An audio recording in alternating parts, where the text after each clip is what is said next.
13 सितंबर 1944 की रात टीपू सुल्तान की लड़ी से एक शहजादी जर्मनी में डकू कंसंट्रेशन कैंप में बुरी तरह टॉर्चर होने के बाद गोली मार के मार दी जाती है। लेकिन क्यों? इस शहजादी का नाम था नूरुन्निसा इनायत खान या नूर इनायत खान। लेकिन जिन लोगों ने उसका अभी अभी कत्ल किया वो इसको जानते थे नोरा बेकर के नाम से, जो कि एक ब्रितानी जासूस थी। और आज मैं आपको उसी की कहानी सुनाऊंगी। अस्सलाम वालेकुम, मेरा नाम है मिशा और खुश आमदीद टू तारीखी टेल्स। यहाँ हम तारीख की बात करते हैं और ख़ुसूसन उस तारीख की बात जो शायद आपको स्कूलों में ना सिखाई गई हो। और मैं आपको नीचे देती हूँ सारे अपने लिंक्स और रिसोर्सेज ताकि आप खुद भी रिसर्च कर सकें।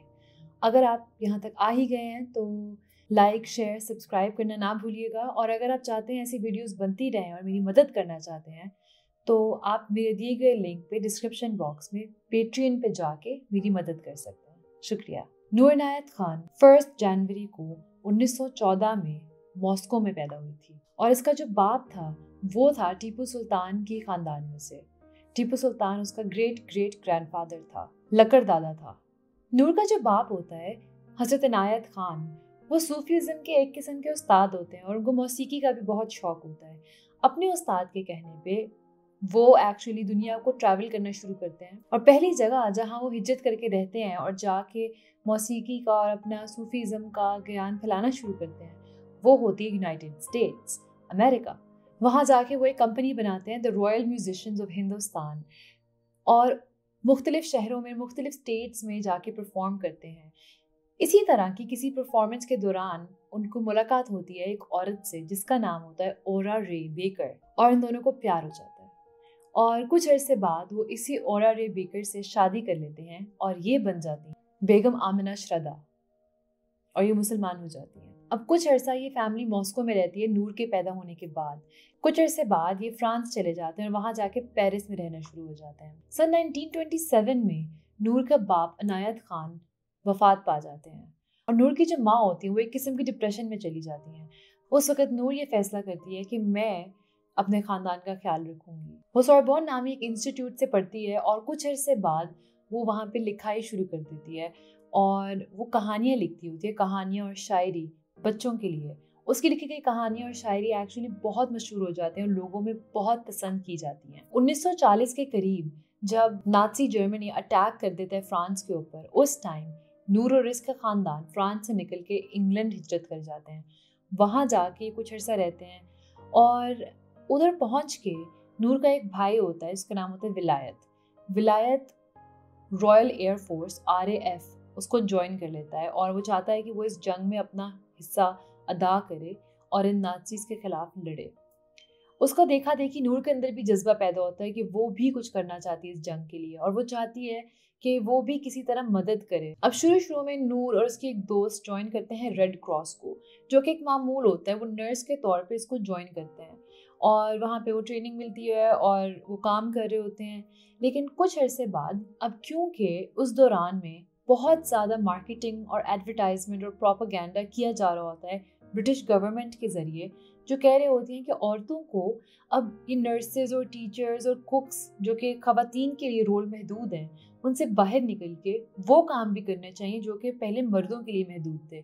क्योंकि इस पॉइंट तक उनके पास मर्दों की कमी हो रही होती है यूरोप में, कुछ जंग में इतने लोग मर रहे होते हैं, तो इनको लोग चाहिए थी, ऐसी औरतें, ऐसी ख़वातीन जो इनके साथ काम कर सकें। अपने भाई को देखा देखी फिर नूर ये फैसला लेती है कि वो WAAF ज्वाइन करेगी, यानी कि वुमेन्स ऑक्सिलरी एयर फोर्स। वहाँ ज्वाइन करके ये उन ख़वातीन का पहला बैच में शामिल हो जाती है जिसको वायरलेस ऑपरेटर्स इस्तेमाल करने की ट्रेनिंग दी जाती है गवर्नमेंट की तरफ से। लेकिन नूर को ये बात मालूम नहीं थी कि जब वो अपनी तरफ से वुमेन्स ऑक्सिलरी एयर फोर्स में काम कर रही है, साथ ही साथ एक और इदारा उस पर नज़र रखे हुए है और वो इदारा था SOE, स्पेशल ऑपरेशन एग्जीक्यूटिव।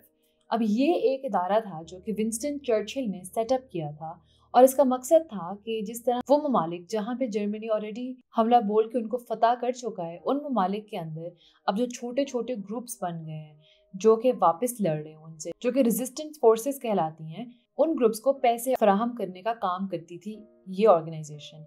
ये काम करने के लिए बहुत ज़रूरी था कि वहाँ बैठे हुए कुछ लोगों के साथ यहाँ लंदन में बैठे हुए लोगों का राब्ता हो सके और वो आपस में बातचीत कर सकें। तो एक दिन नूर को एक ऑफर आती है एक ऑर्गेनाइजेशन से कि आपका एक इंटरव्यू है और आप इधर पहुंच जाएं विक्टोरिया होटल, और सिल्विन जेप्सन नामी एक बंदा उसको मिलता है और वो उसका इंटरव्यू लेता है। उस वक्त तक नूर को कुछ नहीं पता होता कि एसओई क्या है या किस चीज़ के लिए वो उस पर नज़र रखे हुए हैं और क्यों नज़र रखे हुए हैं। इंटरव्यू लेने के बाद वो बंदा उसको बताता है कि आपको हम हायर कर रहे हैं एसओई के अंदर स्पेशल फोर्स यूनिट में, जो कि फ्रांस जाके रहेंगे। आपको वहाँ पे कोई हिफाजत नहीं दी जाएगी, आपके इर्द गिर्द कोई लोग नहीं होंगे जो आपकी मदद कर सकें, आप अकेली होंगी, और अगर आप पकड़ी गई तो आपको मार दिया जाएगा। तो क्या आप ये जॉब लेना चाहेंगी? और बिला झिझक नूर कहती है हाँ मैं लूँगी। तो इसी तरह एक दिन जो उसके WAAF वाले सारे काम वाले लोग होते हैं साथ, एक दिन नूर गायब हो जाती है, उनमें से आती नहीं है और उनको नहीं पता कहाँ गई, क्या हुआ। अब नूर के ऊपर नज़र क्यों रखी हुई थी एसओई ने? क्योंकि नूर के अंदर कुछ खूबियां थी जो उनको चाहिए थी। नूर को इंग्लिश और फ्रांस दोनों रवाना तरीके से आती थी। वो कुछ अरसा फ्रांस में रही भी हुई थी, उसको उस एरिया के बारे में, उनके रहन सहन के बारे में अच्छी खासी मालूमात थी। उस जमाने में कौन सा गूगल था या गूगल मैप्स था जो लोग इस्तेमाल कर सकते थे। साथ ही साथ वो वायरलेस ऑपरेशन में भी ट्रेन थी और वो एक ब्रिटिश पासपोर्ट होल्डर थी। उस जमाने में वो फ्रेंच लोगों को हायर नहीं कर सकते थे ऐसे कामों के लिए लॉज के तहत। तो ये सब कुछ एक ब्रिटिश पासपोर्ट होल्डर में होना बहुत मायने रखता था उनके लिए। तो अब नूर को हायर कर लिया गया और नूर की स्टार्ट होती है ट्रेनिंग। और जिस तरह हम देखते हैं ना कार्टून में, मूवीज में, कि उसको हर चीज सिखाई गई। उसको बंदूक इस्तेमाल करना, उसको बॉम्ब्स इस्तेमाल करना, किस तरह लोगों को कत्ल करना है ये सिखाया गया, किस तरह उसने वापस पैगामात पहुंचाने सिखाया गया, किस तरीके से उसने लेटर बॉक्सेस इस्तेमाल करने हैं, सब कुछ सिखाया गया उसको। इन लोगों को फोटोज दिखाई गई फ्रांस के एरियाज की, अपने दुश्मनों की, उनके यूनिफॉर्म्स की, ताकि उनको कोई मुश्किल परेशानी ना हो जब वो फ्रांस जाएं। उनको ये भी सिखाया गया कि किस किस से बचना है, जैसे कि गेस्टापो फोर्स थी जर्मन्स की, जो कि वहाँ पे इसी तरह के जासूस ढूंढती थी जर्मन ऑफिसर्स। ये भी बताया गया रेजिस्टेंस ग्रुप्स कौन से हैं, उनको कैसे पहचानना है। ये सारा कुछ सिखा के उसको एक निकनेम दे दिया गया मेडेलाइन के नाम से। इस नाम से उसने आगे फील्ड में जाके ऑपरेट करना था। ये एक शीट है जहाँ पे आपको नजर आता है कि नूर अपना सिग्नेचर मेडेलाइन के तौर पे प्रैक्टिस करती थी बकायदा, ताकि कहीं उसको बेदहानी में करना पड़े तो वो नूरियल ना लिख दे, वो मेडेलाइन लिखे। एंड एसओई की भी बहुत ज़्यादा डॉक्यूमेंट्स है जो कि आज हम देख सकते हैं, जिस तरह कि ये उनका एक इंस्ट्रक्शन मैनुअल है जहाँ वो सिखाते हैं, वो बता रहे हैं कि डिस्गाइज कैसे करना है और चीज़ें। साथ ही साथ इनकी ट्रेनिंग में बहुत ज़्यादा मसले मसाइल भी थे, ये बाद में हमें पता चलता है। वो औरतों के लिए ट्रेनिंग पहली दफ़ा हो रही थी और ट्रेनिंग सेम थी औरतों और मर्दों की, औरतों के लिए बल्कि और भी ज़्यादा टेस्ट थे। नूर के जब ये टेस्ट होते हैं उसके अंदर उनके जो ऑफिसर्स हैं, ये आपके सामने एक रिपोर्ट मैं दिखाती हूँ। ये एसओई की जारी की गई डॉक्यूमेंट है जहाँ एक बंदा कह रहा है कि ये बहुत अक्लमंद नहीं है, और दूसरा बंदा जो कि रिपोर्ट चेक कर रहा है पेंसिल से लिखता है कि हमें बहुत ज़्यादा अक्लमंद चाहिए भी नहीं है, क्योंकि वो चाहते थे कि एजेंट्स एक हद तक सोचें, उससे आगे ना सोचें। और साथ ही साथ जो रिपोर्ट लिखने वाला बंदा है वो ये भी खदशे का इजहार करता है इसका अपने जज्बात पे इतना काबू नहीं है, जिसको रिपोर्ट चेक करने वाला बंदा बकवास कह के साइड पे कर देता है। तो एसओई के अंदर भी ये एक डिबेट सी छिड़ गई थी कि क्या नूर एक बहुत अच्छी एजेंट बनेगी भी कि नहीं। खैर, सारी ट्रेनिंग के बाद, हर चीज़ के बाद, नूर को वहाँ से उड़ा के पहुँचाना होता है उन्होंने अब फ्रांस। वहाँ से निकलने से पहले आखिरी चेक करते हैं उसकी पॉकेट्स का कि क्या इसके पास कोई ऐसी चीज़ तो नहीं जो बता दे कि ये ब्रितानी है, नॉट फ्रेंच।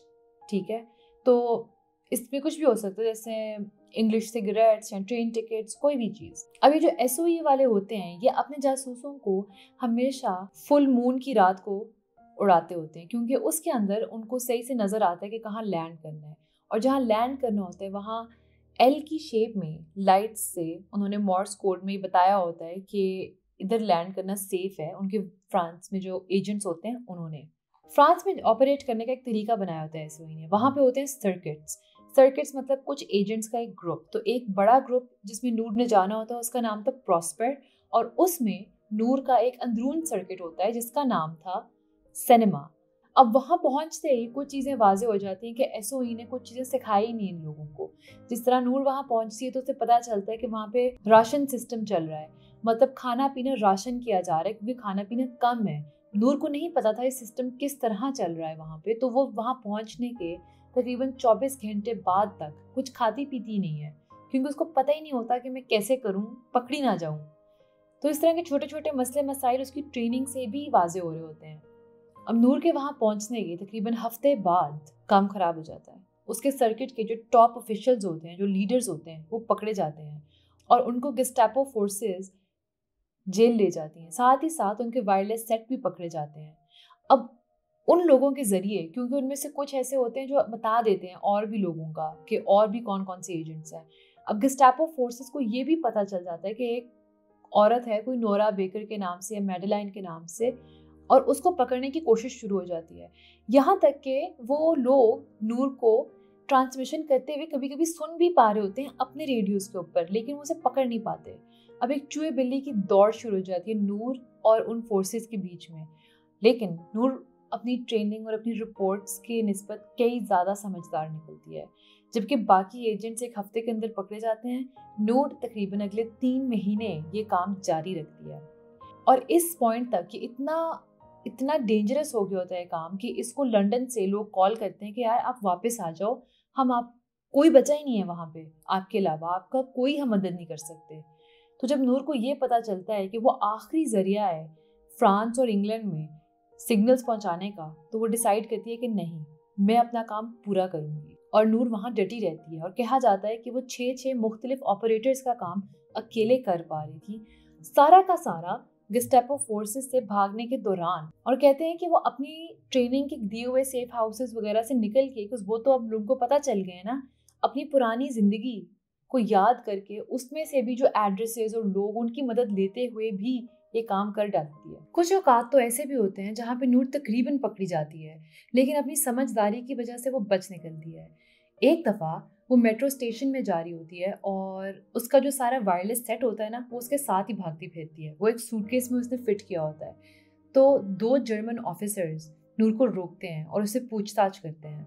नूर उनको आगे से ना, बजाय इसके कि वो घबरा जाती, वो अपनी अकल को हाजिर नाजिर रखती है और वो ऊपर से आती है और वो कहती है कि आपको समझ नहीं आ रहा, ये फिल्मिंग का सामान है, ये सिनेमेटोग्राफी में इस्तेमाल होता है, आपने देखी नहीं हुई ये इक्विपमेंट। और क्योंकि उन ऑफिसर्स ने नहीं देखी होती और उस वक्त तक इतनी नई चीज़ होती है कि वो दोनों घबरा से जाते हैं और वो उसे जाने देते हैं कि हाँ हाँ वही लग रही है, ठीक है, क्योंकि वो शर्मिंदा होते हैं कि उनको नहीं पता ये किस चीज़ की बात कर रही है। तो एक तो इस तरह बचती है। एक दफ़ा वो जिस घर में छुप रही होती है, उसने वहाँ से ट्रांसमिशन करनी होती है, उसने मैसेज भेजना होता है इंग्लैंड तक। तो भेजने के लिए उसको बाहर एक रिसीवर हैंग करना पड़ता होता है बिल्डिंग के बाहर। अब वो हैंग कर रही होती है तो उसको पीछे से आवाज़ आती है कि क्या आपको मदद की ज़रूरत है। जब वो मुड़ के देखती है तो एक जर्मन ऑफिसर होता है। अगेन कोई नॉर्मल इंसान होता वो घबरा जाता और वो शायद घबराने में पकड़ा जाता। तो नूर जो है, एक और चीज़, उस वक़्त फ्रांस में बैंड होता है रेडियो सुनना भी। नूर जो है वो हेल्पलेस सी बेचारी सी लड़की बन के उसे कहती है कि हाँ जी, मैं बस रेडियो सुनने का बहुत दिल कर रहा था और मैं बस ये सुनना चाह रही थी, इसलिए मैं ये लटका रही थी, सॉरी सॉरी। तो उस बेचारे को उस पर तरस आ जाता है और वो खुद उसकी मदद करके लटका के देता है उसको वो रेडियो वाला और चला जाता है।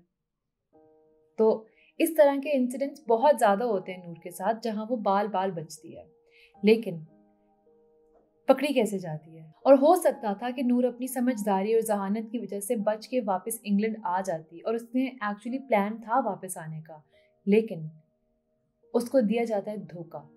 और धोखा कौन देता है उसे? उसके सर्किट का जो लीडर होता है हेनरी गैरी, उसकी एक बहन होती है रिने गैरी।